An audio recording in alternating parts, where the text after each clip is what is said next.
Que dit la presse ? Deuxième partie de votre émission Que dit la presse, et pour l'instant débat ce matin. J'ai deux confrères en studio. Charles Ronvor, il est journaliste à la radio scolaire et éducative. Charles Ronvor, bonjour, bienvenue. Bonjour à vous Samuel, bonjour à tous ceux qui nous écoutent. Deuxième débatteur dans cette émission, Didier Fadonungo, il est journaliste indépendant. Didier, bonjour. Bonjour Samuel, bonjour à tous. Le troisième invité sera à nos côtés en plein débat. Il s'agit bien évidemment du directeur de publication du quotidien Le Témoin Atu, Sylvain Tandy Ekpon. Le quotidien L'Affiche du jour titre ce matin: marche empêchée contre la cherté de la vie. Les centrales syndicales reviennent à la charge ce mercredi 1er mai, nous dit ce quotidien. Mais avant de revenir sur cette sortie médiatique des 4 centrales syndicales, nous allons quand même analyser le mutisme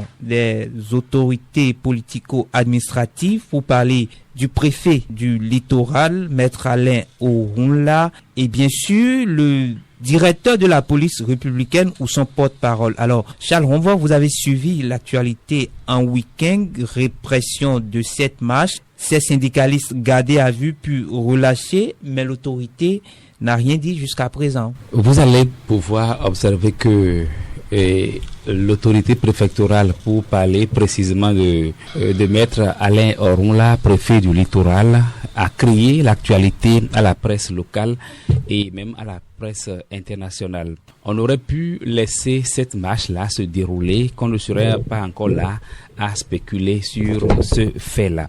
Vous avez vu comment est-ce que cela est allé très loin à l'international. Comment est-ce que le Bénin, en moins de quelques jours, est resté l'actualité, je dirais, presque de l'Afrique. Parce que, une fois encore, vous allez observer que depuis 2016, on n'a plus connu une marche dans notre pays. Et qu'une marche qu'on a qualifiée de pacifique, je pense que pour citoyen lambda que je suis, on aurait pu laisser juste cette marche-là se dérouler. Et puis, quelques heures après, ce serait terminé, on ne serait plus là à spéculer là-dessus, à faire de débats autour. On aurait juste dit que la marche a eu lieu samedi et puis c'est terminé, vous voyez.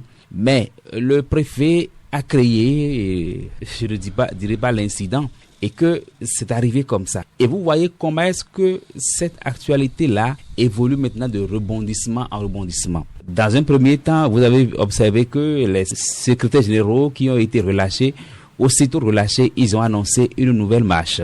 La CSTB, qui n'était pas de la partie, s'est prononcée aussitôt et elle-même, au cours de la conférence de presse d'hier, a annoncé une autre marche. C'est dire que on nous a créé cette ambiance-là désormais qui prend en otage pratiquement le pays. Vous voyez, maintenant, revenant à votre question, le mutisme du préfet, je me dis, sans être visionnaire, non, encore moins un devin, que le préfet ne serait pas dans sa peau. Parce que ce qu'il a créé là, je pense que c'est un coup dur pour le gouvernement. Est-ce que la décision viendrait de lui seul ou bien c'est de là-haut? Bon, on aura le temps certainement d'apprendre. Parce que jusque-là, sa hiérarchie n'a pas réagi. Maintenant, s'il se tait, parlerait de la police républicaine qui était présente sur le terrain. On n'a pas eu également un autre son de cloche venant de là. Je me dis que soit les gens, ils ont été induits en erreur, ils ont pris une décision que eux-mêmes au départ n'ont pas analysé la portée, et que lorsque les conséquences sont là actuellement, ils sont en train de réfléchir à comment faire pour arrêter la saignée. Je pense que ce serait comme ça. Sinon, si c'était une décision officielle, une décision bien mûrie, je pense que déjà au lendemain, sinon depuis la soirée de cette marche manquée là, on aurait pu tout au moins rencontrer la presse et donner les explications nécessaires. Mais si jusque-là, on n'a pas opiné là-dessus, j'estime pour ma part que les gens ont pris une décision qu'ils ont regrettée déjà, parce que, analysant déjà les retombées, les conséquences, c'est-à-dire la suite, qui déjà fait sentir des heures chaudes pour le gouvernement, je me dis que cette décision a été mal nourrie, mal pensée tout simplement, et je pense qu'ils doivent regretter ce qu'ils ont posé là comme acte. Mais Je pense que ce n'est pas exclu que, à partir du moment où nous sommes des humains, on peut, à des moments donnés, commettre des erreurs, commettre des fautes, et il n'est pas exclu de présenter ses excuses et pour qu'on évolue. Parce qu'il revient actuellement au préfet du littoral d'intervenir tout simplement pour calmer encore les ardeurs. Ne pas le faire risque de détruire une fois encore l'ambiance entre travailleurs et gouvernement, et le pays en général ne gagne pratiquement rien de tout ça. Encore que pour un régime en fin de mandat qui connaît déjà des heures chaudes comme ça, je pense que ça ne fait pas bonne presse pour le gouvernement, ça ne fait pas bonne presse pour le chef de l'État qui est pratiquement à la fin de son mandat. Didier Fadonoubo, ce mutisme vous inquiète, vous? Bon, ça ne m'inquiète pas, non. Parce que, vous savez, notre préfet, le préfet du littoral, est un habitué de ces genres de décisions. Je ne sais pas si, avant de le faire, il a l'habitude de se référer à l'autorité, à son autorité, c'est-à-dire à l'hiérarchie, parce qu'il est sous l'autorité d'un ministre. De la décentralisation, et pourquoi pas même ministre de l'Intérieur, de la sécurité, pour avoir des renseignements ou pourquoi pas des conseils afin de pouvoir agir dans les normes. Mais vous pensez qu'il a fait ex nihilo sans consulter ses personnalités? Même s'il a consulté, il doit prendre la leçon.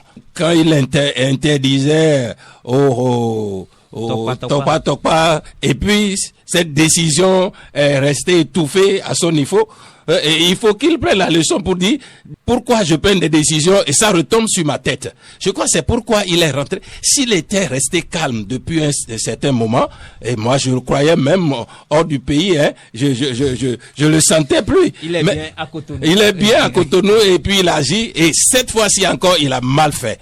Il a mal fait parce que la suite ne lui a pas donné raison. Et à cela, on pouvait dire qu'il le fait avec des ailes à outrance et qu'il ne devrait pas le faire. La même chose pour le directeur de la police républicaine qui devrait... Vous savez, Samuel, le Bénin est un pays où la gouvernance... moi m'inquiète. C'est ça qui m'inquiète, c'est pas le silence qui m'inquiète. Parce que nous sommes habitués à ça. Il faut qu'ils gardent le silence sans chercher à donner la part des choses, à faire la part des choses, j'allais dire. Mais ils attendent que ça déborde ou bien que d'autres fassent des analyses hors contexte pour venir dire, pour faire des arrestations, pour dire c'était pas comme ça. Nous avons vu des choses qui... Bon, je vais pas revenir sur le fait de votre patron a fait sortir, et cela devait venir pour dire voilà ce que nous pensons être vérité, et qu'il y ait de contradictions, qu'il y ait des corrections, pour que le peuple qui entend puisse dire voilà la part de chacun, voilà ce que l'un a fait de mal, ce que l'autre a fait. Mais garder ce silence, on nous habitue à ça, mais pour agir autrement. C'est ça le massacre que nous avons avec les citoyens qui sont étouffés, qui ne savent pas qui a tort, qui a raison. Le peuple ne sait pas quelle direction, qui est en train de... Mais visiblement, hein, le peuple dans cette histoire semble donner raison aux syndicalistes, puisqu'on est dans un régime déclaratif de match. Non, c'est même pas seulement ça. Les syndicalistes sont dans le droit depuis un temps, et c'est des syndicalistes qui sont gonflés à bloc parce que depuis des années, les marches sont interdites. Elles ne pouvaient pas avoir lieu, ces marches-là. Maintenant, pour la première fois depuis 8 ans, il fallait simplement laisser ça ou savoir encadrer, savoir le faire pour ne pas donner raison à ceux qui disent que le pays est un pays de dictature, est un pays de massacre, est un pays de non-droit. Parce que chacun devait marcher dans ses couloirs. Pour ce qui concerne les syndicalistes, oui, ils doivent marcher ou doivent agir dans le couloir. Le gouvernement, son rôle, c'est de bien encadrer, de permettre à ce que cette marche déclarée pacifique puisse avoir lieu dans la passivité, dans l'organisation bien conduite. Maintenant, ça n'a pas été fait. Mais qui sont ceux qui ont des revers maintenant? C'est ces responsables qui ont empêché et qui ont créé du désordre. S'il y a des désordres, c'est pas les syndicalistes, c'est eux, surtout la police, et la police a reçu l'ordre du préfet. Moi, je ne sais pas comment... on n'a pas encore la preuve que la police a reçu l'ordre du préfet du littoral. Charles Renfort, dites-nous, ce silence ne va pas quand même compromettre la marche de Kassamampo programmée pour ce 1er mai? On aura le temps d'apprécier, on va apprécier. Mais je pense que, je le disais tantôt, qu'il n'est pas exclu de bien faire. C'est lorsqu'on s'engage dans un bras de fer, surtout avec les travailleurs, que souvent ça ne marche pas. Parce qu'on ne doit pas oublier le passé. Ces travailleurs à qui on a interdit de marcher aujourd'hui, ce sont eux qui ont marché hier pour supporter le régime actuel. On ne doit pas oublier cela. Et ceux qui étaient au devant des marches, on les voyait, on les connaissait. Mais il faut voir d'abord les syndicalistes, parce que c'est eux qui ont les travailleurs à portée de main. C'est eux qui parlent aux travailleurs et ils sortent. Vous n'allez pas oublier le mercredi rouge à Porto-Novo. Ceux qui soutenaient, ceux que nous disons aujourd'hui, c'est d'abord les travailleurs. Et qui ont sacrifié leur temps, qui ont sacrifié, je dirais même leur vie, à marcher dans la rue de Porto-Novo et autres dans le temps. Maintenant, depuis 8 ans, qu'on leur interdit pratiquement de marcher, et qu'aujourd'hui, ils décident de le faire. Encore qu'ils l'ont déclaré, ils l'ont annoncé. Je pense que pour quelqu'un qui veut d'une certaine paix pour son pays, alors qu'il y avait déjà des choses, il y avait déjà des situations qui énervaient, des situations qui, chaque jour que Dieu fait, le fait que remonter la tension pour la population, on aurait pu laisser les manifestants. Encore qu'ils ont parlé de marche pacifique. Alors, cet ordre de policiers et de militaires qu'on a déployé là, si on a tout ça là, c'était justement pour encadrer cette marche-là et qu'il n'y ait pas de débordement. C'était juste ce qu'on allait faire. Maintenant, si on ne l'a pas fait, vous voyez un peu ce que ça crée. Des réactions qui sortent de part et d'autre. Les interventions qui sortent de... Même des gens dont on n'entendait plus parler ont commencé par sortir parce qu'il y a de la matière. Alors, est-ce que ça arrange le gouvernement avec cela? Je pense que non. Donc, ceux qui se projettent à l'avenir, sur le mercredi là, j'ai suivi même Bachabi qui a dit que ça ne va même pas leur passer par la tête d'interdire la marche de la CSTB. Mais ça, c'est un message fort, ça. Vous voyez? C'est-à-dire que si on tente une fois encore d'interdire cette marche-là, il pourrait avoir escalade, il pourrait avoir débordement, il pourrait avoir, c'est-à-dire... Si on a pu interdire une marche de 4 organisations syndicales, est-ce que c'est la marche de Kassamampo qui ne sera pas interdite? Vous devez vous rappeler que la CSTB jusqu'à présent reste cette centrale-là, je dirais pas plus forte que les autres, mais non seulement c'est des gens qui sont beaucoup plus engagés que les autres syndicalistes, et quand ils décident, ils le font vraiment. Et donc, je ne souhaite pas qu'on aille dans ce bras de fer-là avec la CSTB, et ce n'est pas exclu. Qu'on les appelle aujourd'hui et qu'on échange avec eux, ce n'est pas exclu, parce qu'au-delà de tout, gouvernement et syndicats, ils sont des partenaires. Ils sont appelés à mettre à se parler. Sinon, sans ça, on n'aura pas ce que nous voulons dans le pays comme pain également. Donc, je trouve que il ne s'agit pas de se taire, voir maintenant comment multiplier encore les forces pour étouffer une nouvelle marche là. Non, je pense que c'est aussi possible que ce mutisme-là soit des stratégies qui sont en train d'être ficelées, préparées, tout ça là, pour étouffer la marche. Je pense qu'on ne gagne rien en le faisant.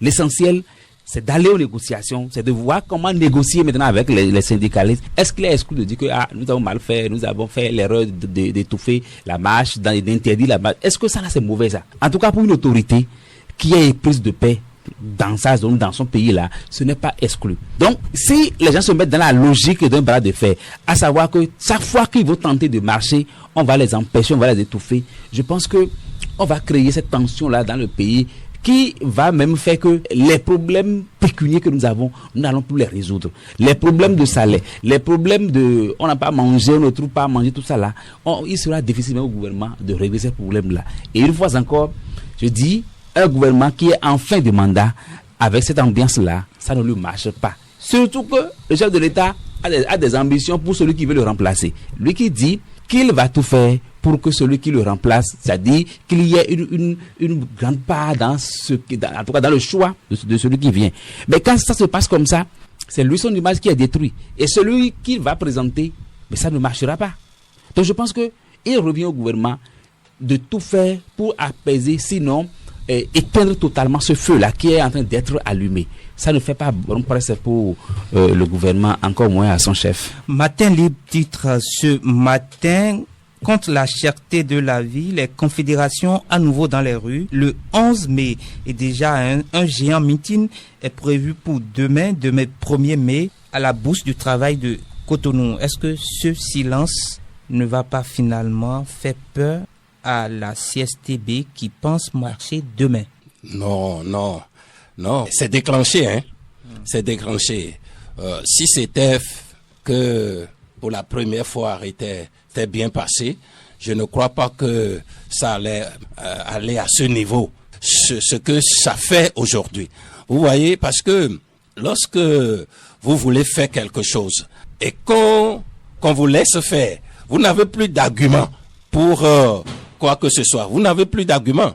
Donc c'est pourquoi je dis, et je pourrais dire encore que ce qui va se passer aujourd'hui, ou ce qui va se passer après avoir refusé la première marche, ce qui va se passer serait à l'avantage de ces syndicalistes. Ce sera l'avantage de ces syndicalistes. Moi, je crois que il n'y a même pas d'inquiétude. L'erreur serait encore de chercher à intervenir, à dire quoi que ce soit ou à faire quoi que ce soit pour chercher à empêcher ceux qui s'organisent. Non, ça a démarré comme ça. Ça a démarré comme ça. Ils auront créé. C'est eux-mêmes qui ont créé. Mais autre chose que je voudrais dire, c'est que c'est difficile de faire revenir un insensé à la raison. Qui est insensé dans ce cas? Non, je veux parler de gouvernement qui ferme les oreilles, qui fait à sa manière, quoi. Sinon, je vois pas pourquoi aller jusqu'à ce niveau.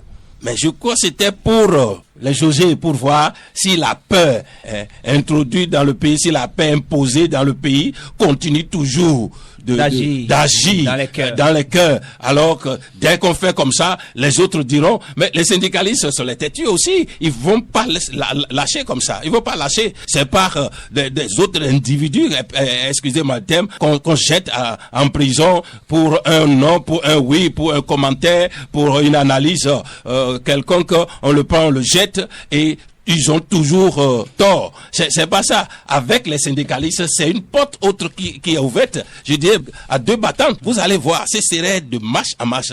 Et pas seulement les syndicalistes, ces choses. Tout le peuple est debout pour les accompagner, pour dire, nous en avons marre. Parce que la cause que ces syndicalistes défendaient n'était pas à eux seuls. Ils disent pour la cherté de la vie. Ce ne sont pas eux seuls qui vivent la cherté de la vie. C'est nous tous. Maintenant, quand on branle, on vient avec une revendication du genre, tu es intéressé. Moi, je suis intéressé parce que j'achète aussi. Donc dans vous la marche. Un marcheur. Non, mais je suis pas un marcheur. Je suis dans mon rôle de journaliste. Je suis pas dans le rôle de marcheur.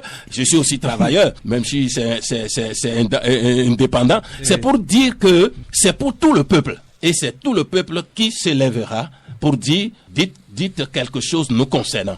Ne sommes pas des opposants, ne sommes pas des va-t-en guerre, nous voulons la paix. Et comme disent, ou tout le monde le déclare, il n'y aura pas de bain de sang dans ce pays, il y aura la paix. Et nous prions pour ça. Et il nous a rejoint dans ce studio, lui c'est le directeur de publication du quotidien Témoin, Atu Sylvain Tandier-Con. Merci d'être là ce matin. Alors, sur le débat concernant cette manifestation interdite le week-end écoulé, alors quel est votre regard sur ça? Je voudrais présenter toutes mes excuses à l'assistance. D'entrée de jeu, je voudrais dire que cette marche interdite ou mise en déroute par la police républicaine, sur instruction de qui, je ne saurais le dire. Pour le moment, personne ne sait qui est derrière. Qui est derrière cette marche. Est-ce que les policiers... C'est le préfet. Le préfet, la veille, le préfet avait sorti un communiqué. Pour réclamer une demande d'autorisation au préalable. Bon, si c'est sur instruction du préfet, je me pose jusqu'à aujourd'hui la question de savoir est-ce que c'était nécessaire. Il fallait laisser les gens, d'autant plus ils ont dit pacifique. Il fallait attendre. La police est là pour régulariser, pour surveiller, pour voir s'il y aura des déviances. Si, entre-temps, les gens n'ont pas commencé par casser les édifices publics, les gens n'ont pas commencé par poser des actes d'incivisme dans la ville, autant les laisser faire leurs marches, autant les laisser faire les déclarations. Et acquis des droits, ils vont faire, quitte à l'autorité centrale, quitte à l'intéressé acquis des droits en question, de prendre acte de leurs revendications, de prendre acte de leurs déclarations et d'en faire ce qu'ils veulent. Mais les autres, ils ont décidé et on les interdit. Et à quoi les gens sont libres? Est-ce qu'ils ont eu des informations préalables qui veulent semer des dégâts dans la ville? Je ne saurais le dire. Mais laissez les gens s'exprimer.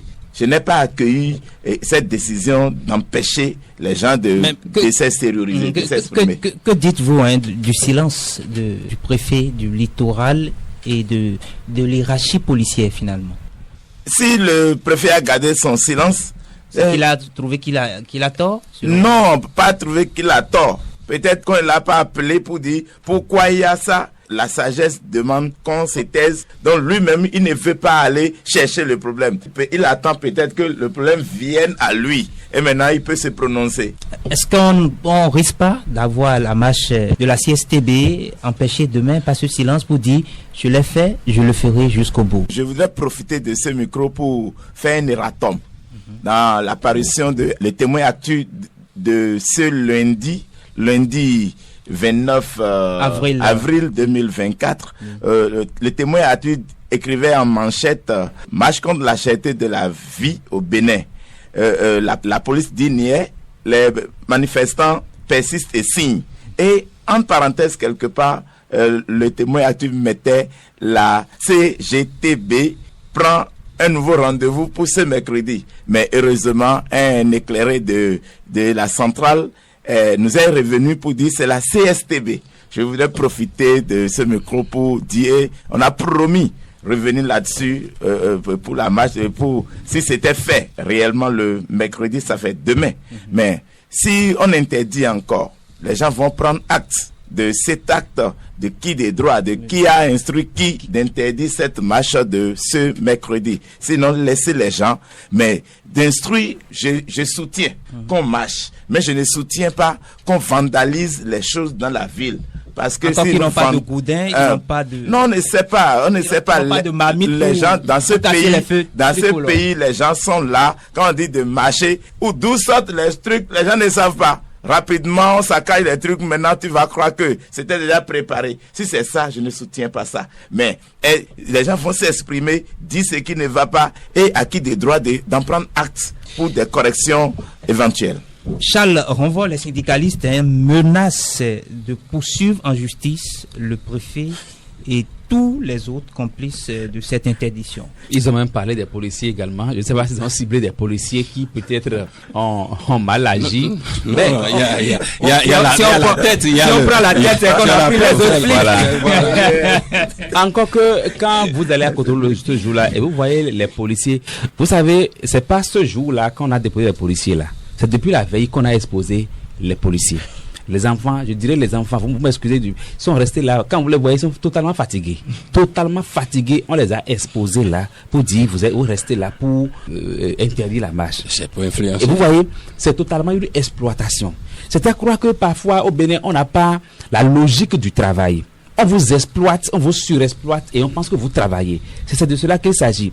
Maintenant, que les centrales et confédérations syndicales décident d'assigner en justice le préfet, moi je ne trouve pas en quoi cela est mauvais. Pourquoi? Parce que lorsqu'il s'agit d'une marche, vous annoncez, vous faites la déclaration. Et je pense que c'est ça qui est suffisant.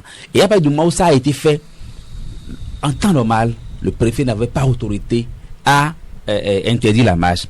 Et vous voyez là où se situe un peu l'imbroglio. Sylvain parlait tout à l'heure de ce que il y a eu un communiqué qui a demandé l'autorisation, mais on n'a pas dit, on a interdit. Et c'est là que vous allez vous demander, mais qui réellement interdit la marche? Est-ce que c'est le ministre de l'Intérieur? Est-ce que c'est le ministre de la décentralisation? Ou bien est-ce que c'est le préfet?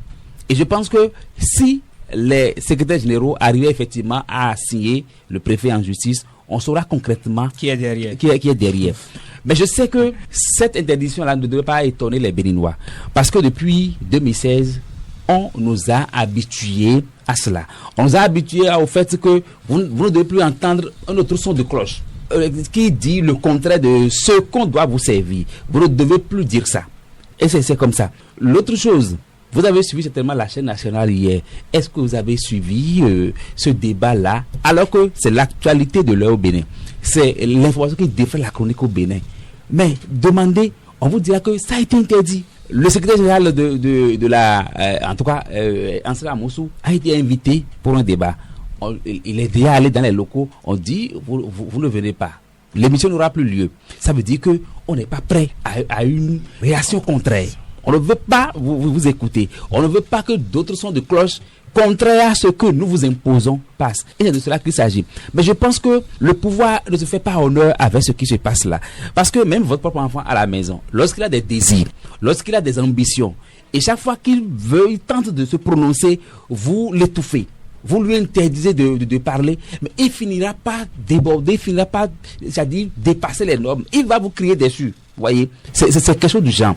Et quand on a un peuple derrière qui vous a soutenu hier, par les moyens dont il dispose, et que vous venez vous empêcher ce même peuple-là d'exploiter ces mêmes moyens-là, mais écoutez, on dit qu'en démocratie, le pouvoir appartient au peuple. Je voudrais croire que le gouvernement n'est pas en train de pousser le peuple à l'extrême, en tout cas à l'extrême, de manière à ce que le peuple se décharge un jour et fasse de n'importe quoi. Et c'est ça que nous déplorons tous. Écoutez, on a dit cherté de la vie, mais le gouvernement aussi est conscient de ce que la vie est chère. On a dit bavure policière.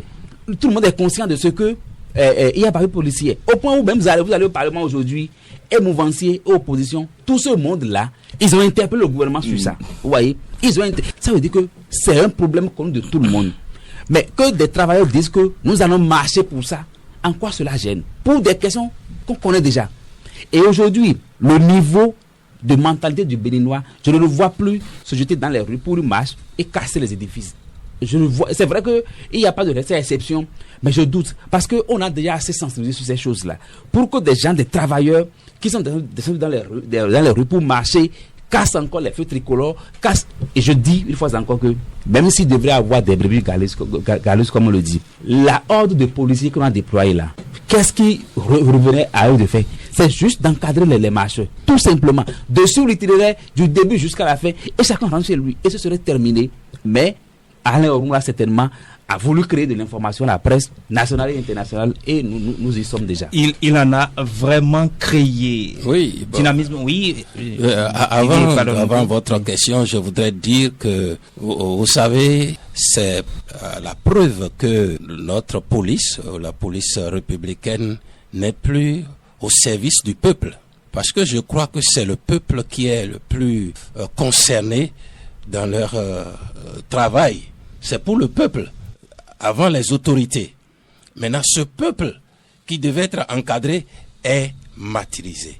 C'est la preuve que nous ne voulons pas aller à l'apaisement, nous ne voulons pas aller au dialogue, nous ne voulons pas aller au consensus, d'écouter l'autre. Parce que dans une famille, tout le monde, chacun dit qu'il a raison.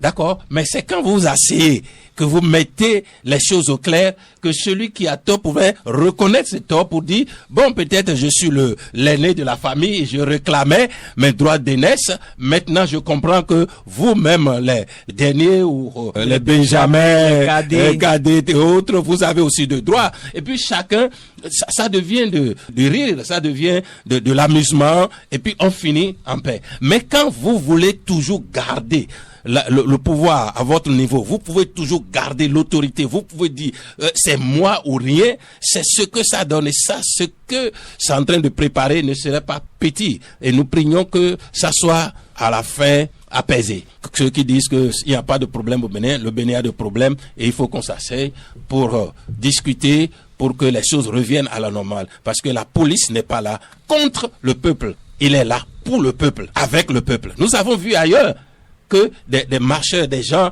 manifestaient et la police était des choses. Et ces manifestants fortifiaient et saluaient même ces forces de l'ordre. Ils disaient, les voilà, ils sont pas mêlés, ils sont fait choses. Là où ils ont utilisé de zèle à outrance, après, on a vu ce qui est en train de se passer, parce que nul n'est au-dessus du peuple. C'est le peuple qui a le pouvoir. Et un jour, le peuple en aura ras-le-bol et va se manifester. Sylvain Tanguy, on finit avec ce sujet. Est-ce qu'il n'est pas temps de mettre la balle à terre quand on sait que le tandem syndicat et gouvernement, c'est pour la République, c'est quand même pour le bien-être de la population? Est-ce qu'il n'est pas temps de mettre la balle à terre? J'abonde dans votre sens pour répondre par affirmatif pour dire que il est vraiment temps, il est grand temps même que la balle soit mise à terre, aussi bien du côté du gouvernement que des syndicalistes.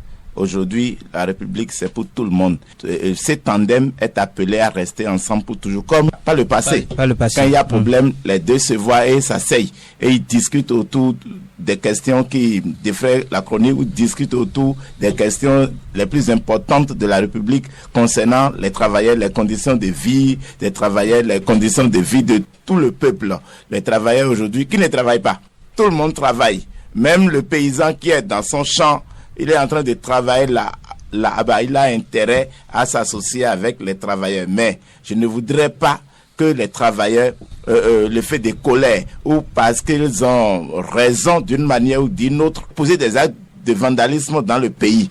Du côté du gouvernement, je voudrais que le gouvernement aussi perçoive la chose, défende ou fasse preuve de liberté d'expression qui est la chose la mieux partagée, qui devrait être la chose la mieux partagée dans notre pays, que le gouvernement fasse preuve d'ouverture d'esprit, de grandeur d'esprit et reconnaître que il faut discuter avec ces gens-là, il faut les appeler. C'est pas parce qu'on veut s'asseoir aujourd'hui et discuter que le gouvernement se voit déjà être petit, non. Le gouvernement est toujours gouvernement. Les syndicalistes sont toujours syndicalistes et les deux vont s'asseoir eux aussi à cette discussion, à cette table de discussion. Les syndicalistes aussi doivent écouter les autres, doivent s'imprégner de leurs difficultés. Si le gouvernement aussi a des difficultés à un moment, il doit s'asseoir avec les syndicalistes et discuter.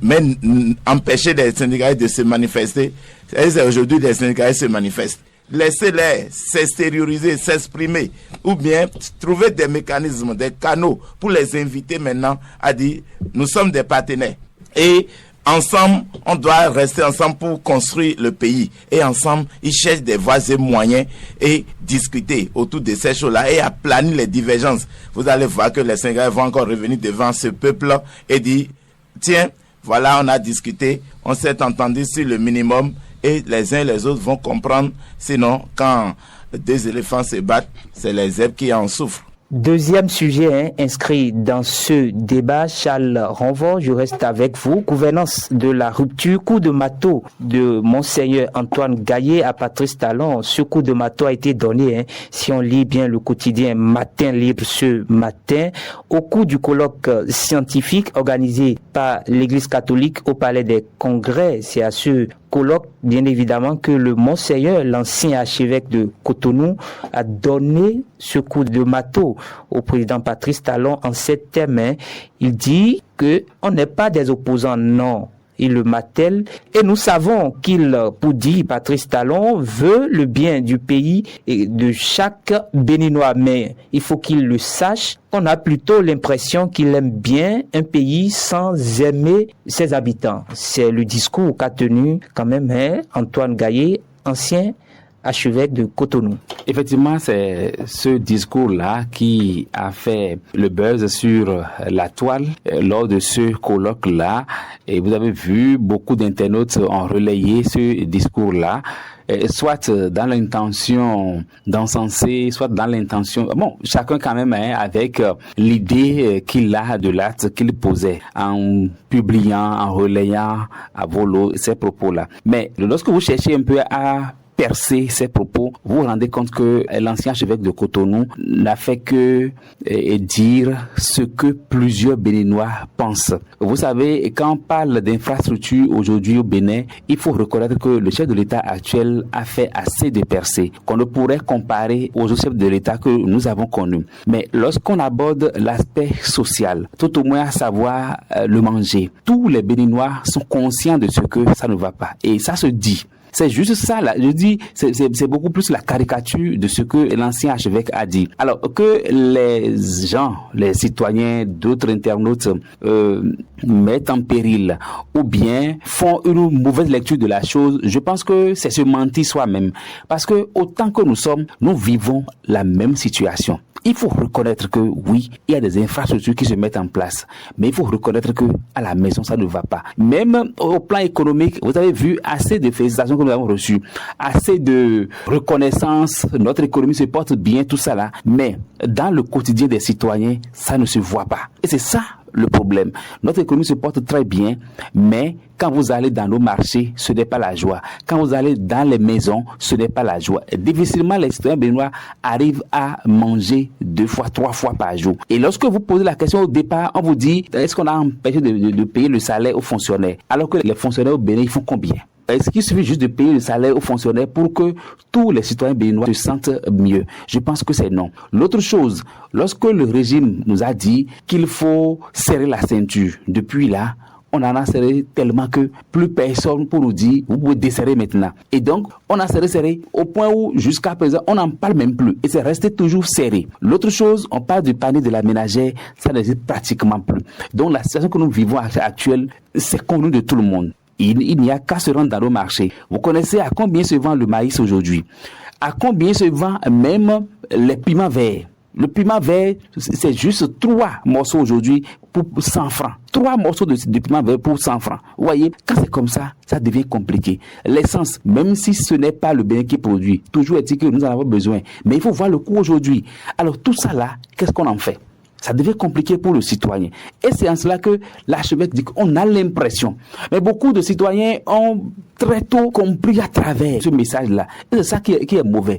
Donc, qu'on ne pense pas que l'ancien archevêque de Cotonou est contre le chef de l'État ou bien que il est devenu opposant, tout ça là. Parce qu'aujourd'hui, l'Église catholique est vue comme un parti politique opposant bis. C'est désormais ce qui transparaît. Alors que c'est des gens qui sont uniquement dans leur rôle de la préservation de la paix, de la prévention des violences. C'est juste ça. Je pense que il faut percer le message. Il ne faut pas être partisan, mais voir la réalité en face pour quand même savoir que ce que l'ancien archevêque de Cotonou a dit n'est que ce que tous les Béninois disent en sourdine. Sylvain Tandier-Pont, vous avez également suivi ce message du prélat, l'ancien prélat de l'archidiocèse de Cotonou. Quel est votre regard sur ce qu'il a dit? Merci beaucoup. Quand l'ancien archevêque de Cotonou parlait de Patrice Talon qui aime le Bénin, mais c'est par rapport au code électoral, si je ne me trompe. C'est par rapport au code électoral. Et là, le vote de ce code électoral jusqu'à aujourd'hui n'est pas du goût beaucoup de citoyens béninois. C'est tout comme si on empêche des personnalités, des gens du pays, des fils du pays de prendre part aux élections, de participer aux fêtes électorales prochaines. C'est que le Monseigneur, c'est ce qu'il voudrait dire pour dire non, laissez les gens vivre en paix. Les élections ont toujours été des occasions de convivialité, des occasions de paix, des occasions de joie entre frères, entre sœurs, entre population. Donc quand on vote ce code qui corse un peu les conditions de participation aux élections en République du Bénin, c'est à croire que certaines personnes ne sont pas des fils du pays et qui peuvent prendre part aux élections. Selon moi, c'est ce qu'il est en train de dénoncer dans son message à l'occasion de ce colloque tenu le 25 avril dernier à Cotonou. Et il n'est pas d'accord parce que des débats se font et se refont sur ce code-là. Chacun donne ses appréhensions, chacun dit ce qu'il pense sur ce code qui est voté. Et aujourd'hui, nous sommes là. Le code est promulgué. Et maintenant, on va passer à sa mise en application. Maintenant, dans ces conditions, est-ce que ça va favoriser le vivre ensemble des Béninois? Ça va favoriser la solidarité, ça va favoriser l'union, la cohésion sociale. Sinon, quand des peuples vont se voir écartés des élections, même s'ils vont aux élections, il y a un article qui dit il faut réunir d'abord les 20% dans la circonscription électorale. Est-ce que ça va se passer? Est-ce que ce sera chose faite en son temps? C'est là les gens sont en train de tirer la sonnette d'alarme et pour prévenir contre d'éventuelles violences, parce que quand ça va commencer, ce qui suppose avoir réuni un bon nombre d'électeurs, de suffrages en son temps, et on dit parce que tu n'as pas réuni telle majorité dans ton fief, dans ta circonscription, tu ne vas pas avoir de siège. Est-ce que les gens vont accepter ça facilement? Est-ce que les gens vont se laisser faire? C'est de ça la question, c'est de ça parle l'ancien Monseigneur de Cotonou, le Monseigneur, quand il dit il faut que le chef d'État et sa clique puisse revenir à d'autres sentiments pour voir dans quelle mesure il faut revoir ce code. Surtout que les députés, même les opposants, sont en train de réclamer, si vous avez suivi l'ouverture de la première session ordinaire de l'année 2024 au Parlement, la dernière fois, il y avait une déclaration à la tribune, le député représentant Célestin Onsou, pour ne pas le citer, disait qu'il faut revoir ce code et ils vont mettre des démarches prochainement pour que ce code-là soit revu au Parlement. Est-ce que ça va aboutir? Ça va donner ce qu'ils veulent en son temps. Ça revient aux députés, toutes tendances confondues, mouvance comme opposant, d'en juger la pertinence. Tu dis, Fadombourg, un prélat n'est pas écouté, visiblement, puisque à quelques heures de la fin de ce colloque, le porte-parole du gouvernement a quand même dénié le droit, si on peut le dire ainsi, à l'Église catholique de faire cette ingérence dans les affaires politiques. C'est à croire que les évêques ou ceux qui ont participé à ce colloque ne sont pas des Béninois, parce que les affaires... Il faut qu'ils restent dans leur couloir. Quel couloir? Hors du Bénin. Prêcher l'évangile. Prêcher, dit quoi? Quel est le rôle de l'évangile? Prêcher là, c'est pour qui? C'est les Béninois. Ou bien porte-parole du gouvernement n'est plus Béninois parce qu'il est autorité maintenant. La politique du Bénin concerne qui? Les Béninois.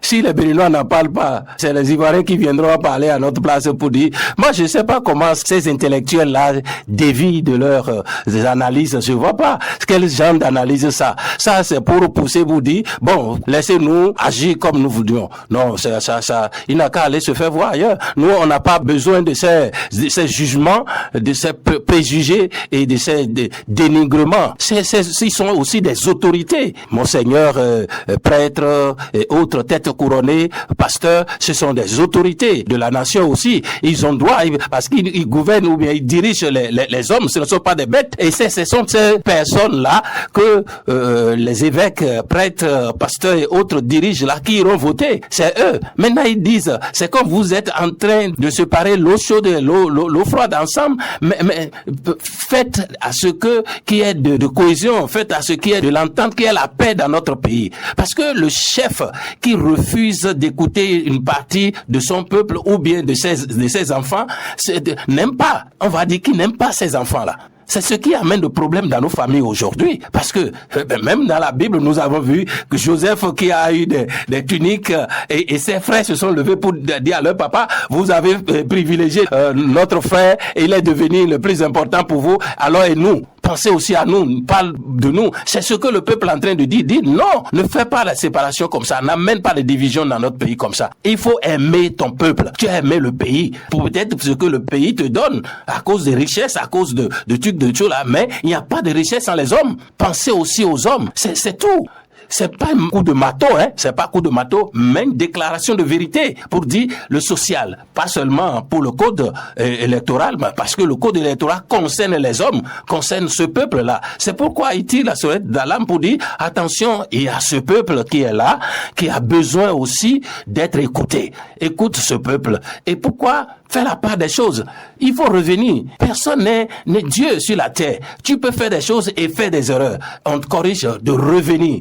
Parce que tu aimes ce peuple-là. C'est pour ce peuple que tu es en train d'organiser ou tu es en train de planifier les choses du genre. Maintenant, pour ce peuple-là, il faut pas être comme une femme riche qui veut monter sur la tête de son mari comme si le mari n'est rien. Non, le peuple est quelque chose. Il faut pas que le gouvernement voit que, bon, ce peuple, il est là, on peut décider à sa place parce qu'il n'a pas les moyens, parce qu'il qu'il n'a pas le pouvoir, parce qu'il n'a pas ceci, et il n'y a pas ce pouvoir de gouvernement sans ce peuple. C'est ce peuple-là qui lui délègue ce pouvoir. Donc, le Monseigneur est saint dans son droit, et les autres qui interviennent aussi sont dans le droit. C'est peut-être celui qui est le porte-parole qui n'est pas compris et qui n'est pas dans son droit de dire ça. Charles Renvaux, dites-nous pourquoi une telle animosité envers les organisateurs de ce colloque, ou si vous voulez, pourquoi le colloque gêne si tant les mouvanciers? Non, vous allez observer que la posture actuelle de la mouvance, c'est que le code est voté une fois et c'est terminé. Et déjà que le chef de l'État l'a promulgué, c'est devenu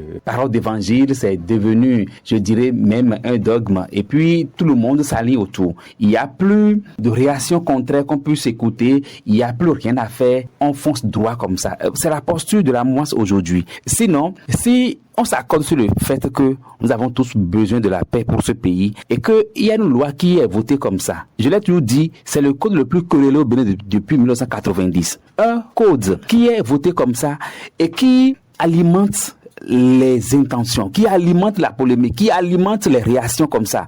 Alors que les échauffourées qui ont abouti même à des morts d'hommes, à des exilés politiques, à des prisonniers politiques, ces choses-là sont encore vivaces dans les esprits.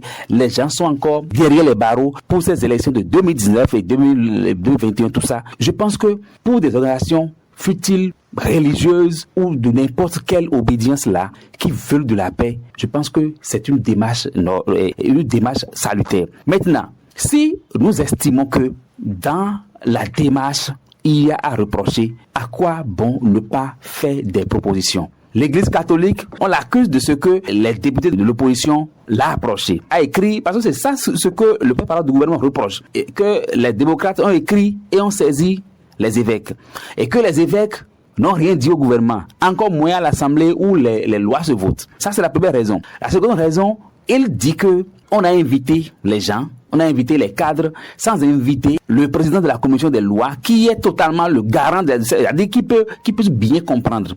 Mais le lot de ceux qui ont été votés, qui ont été invités, les autorités, ceux qui sont cadres de concertation de l'Église catholique, tout ça là, mais il y a des députés dedans, qu'ils soient de la mouvance ou bien de l'opposition, ils sont dedans. Je peux nommer par exemple le président de l'Assemblée nationale, il est dans ce creuset-là, mais on ne me dira pas que le président de l'Assemblée nationale n'est pas mouvancier. Alors, si on s'accorde même sur le fait que ça a été biaisé, si nous allons à des rencontres comme ça, souvent on nous présente l'ordre du jour. Et parfois on nous demande d'amender. Amender, ça veut dire que vous pouvez apporter votre proposition. Mais qu'est-ce qui reste à un gouvernement de dire, nous avons compris, mais nous proposons que ça se passe de telle manière. Est-ce que ça c'est sorcier ça? Mais vous allez voir que les gens, ils ont fait la politique de la chaise vide.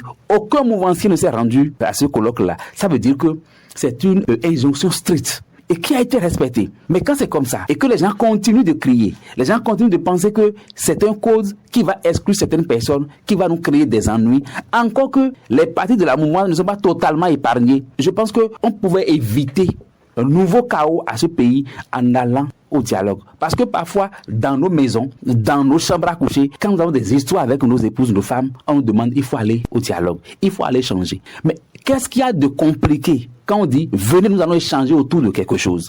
Encore que les conclusions, les recommandations de ces échanges-là, pour le moment, de mon point de vue, ne s'imposent pas au gouvernement.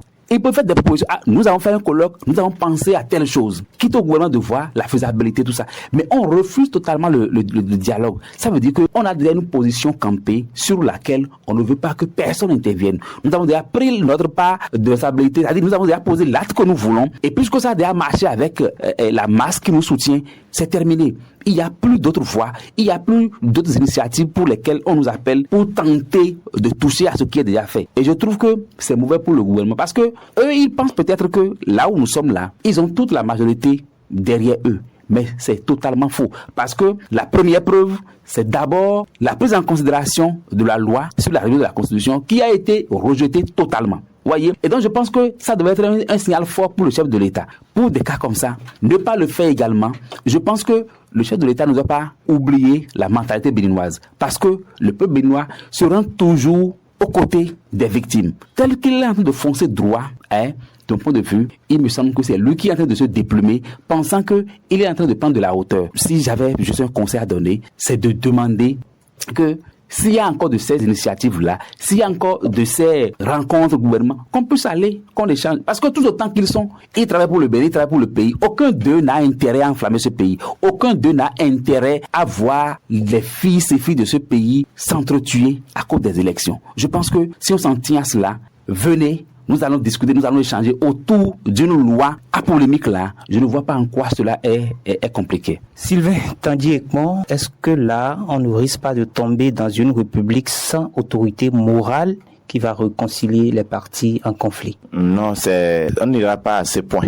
Jusqu'à nouvel ordre, l'Église catholique reste et demeure une entité qui travaille toujours pour la paix au Bénin. On a l'impression que le gouvernement fragilise cette institution qui a quand même conduit le Bénin dans les moments les plus difficiles. C'est juste pour quelque temps. C'est juste pour un temps et ça va se rétablir. Je sais que le chef de l'État en est bien conscient et il sait par quel mécanisme il va voir ou bien il va se concerter avec membres de la conférence épiscopale comme d'habitude. Ils vont le faire parce que l'Église catholique, quoi qu'on dise, a toujours occupé ce rang, cette place et on lui reconnaît ça jusqu'à aujourd'hui. Donc on n'ira pas là. Mais si on dit que c'est tombé comme ça à terre, bon, tout le monde prend acte et on va avec. Mais j'ose croire que ça va se régler et d'ici à là, les gens vont revenir à de meilleurs sentiments et pour que l'Église catholique ne perde pas cette place de choix qu'elle a tout le temps occupée depuis 1990 dans la résolution des crises électorales dans notre pays. Partagez-vous le même optimisme que Sylvain Tandier-Ekmon? L'Église, malgré qu'elle soit fragilisée, doit tenir tête sur ses épaules et foncer. Effectivement, elle n'est pas fragilisée. On cherche à la fragiliser, mais ils n'arriveront pas parce que même ceux qui sont là, ils sont où ils sont. Tout, beaucoup. Ils sont catholiques. Beaucoup d'entre eux sont des catholiques, que ce fervent même, jusqu'au premier. Maintenant, s'ils disent ça, non, c'est pas seulement ça. Il leur faut de repentance. Il leur faut vraiment de repentance. Parce que si vous dénigrez déjà celui qui vous, dans leur maison, quand ils ont des problèmes, c'est vers ces prêtres qu'ils vont pour dire, bon, moi et mon épouse, nous avons tel problème. Bon, vers le pasteur, moi et mon épouse, vers les gens pour dire, bon, essayez de nous réconcilier.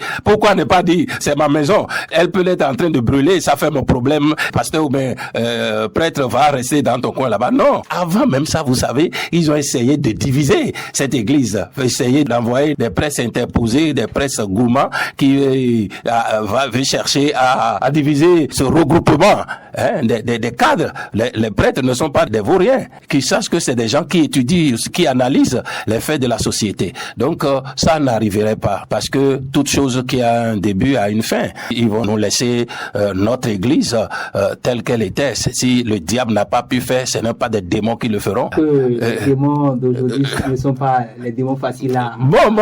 Non, c'est des démons que la puissance de Dieu demeure toujours la puissance de Dieu. Parce que c'est Dieu qui a l'autorité. C'est les autorités de Dieu sur qui Dieu a mis une onction, une puissance. Il devait écouter avec Conférence nationale. Nous avons vu ce que Dieu a fait au travers de son serviteur, qui est aujourd'hui en train de dire attention, il y a le danger qui arrive. Pourquoi ils veulent qu'ils se taisent que ça arrive d'abord avant qu'ils commencent à le faire? S'ils pouvaient l'inviter pour organiser même ces colloques, c'est eux qui devaient même le faire, organiser et appeler les têtes couronnées, appeler les leaders religieux pour dire voilà ce qui se passe, qu'est-ce que nous allons faire. Si c'est des gens qui veulent vraiment la paix pour leur pays, et si d'autres prennent ces initiatives, il fallait les accompagner, il fallait les dire bon, nous allons vous accompagner pour que ça s'organise. Pouvons rester même derrière pour faire organiser ça et faire réussir ça et passer par ça pour faire passer le message que le peuple a besoin. Donc s'ils sont en train d'aller à la guerre contre les évêques croyant que c'est eux, non, ils sont en train d'aller à la guerre contre Dieu et Dieu jugera. Charles Renvort, faut-il aller à la confession? Il faut que ces acteurs de la mouvance prennent le chemin de la confession pour retrouver le Saint-Père. Non, je ne crois pas. Vous allez observer que depuis quelques années, nous fonctionnons de manière à ce qu'il n'y a plus une personnalité morale dans ce pays qui, lorsqu'il y a bruit, lorsqu'il y a mécontentement, que cette personne-là au moins siffle la fin de la récréation. Il n'y en a plus pratiquement au Bénin. Et ce ne sont pas ces personnes-là qui n'existent plus dans la société. Il y en a.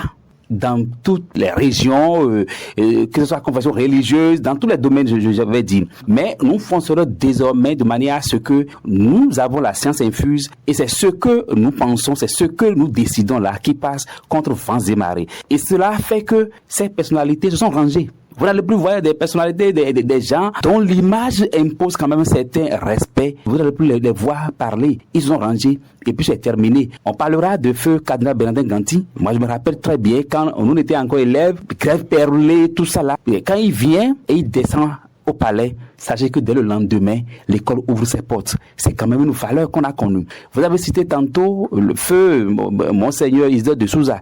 Il a fait son temps, il est parti.